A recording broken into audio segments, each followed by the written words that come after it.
What's up, everyone? Welcome to the video. Today we're going to take a look at how to get a 2025 Mercedes-Benz CLA 250 unlocked, opened, and started if the key fob dies. So I've taken the battery out of this key fob to demonstrate.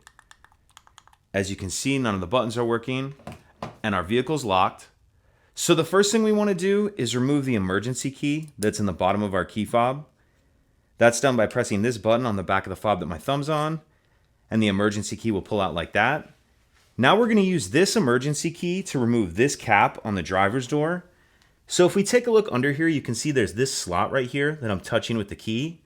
What I'm going to do is take my key, push it straight up in that slot, and then I'm just going to take this hand and open the door handle like this and kind of wiggle that key, and then the key will, or that cap will pop off like that. Once we get that cap off, we see our door cylinder right here that we're going to unlock with the emergency key.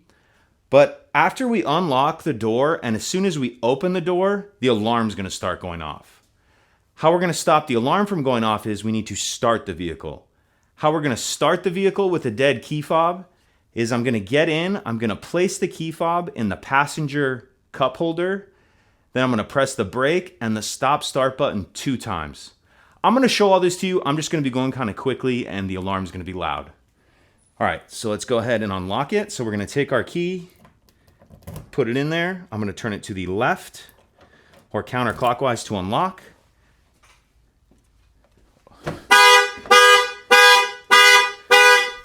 So I'm going to get in, place the key in the cup holder like that, brake, 1, 2,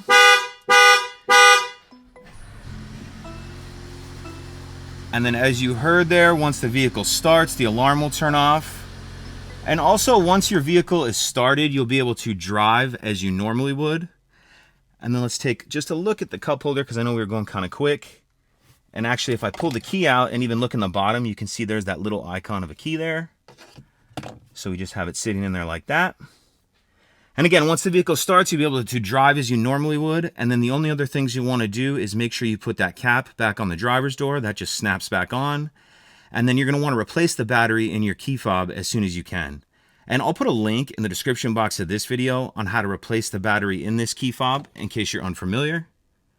If you have any other questions, please let me know. If you could take a second to like and subscribe, it helps us out, and I'd appreciate it. Thank you.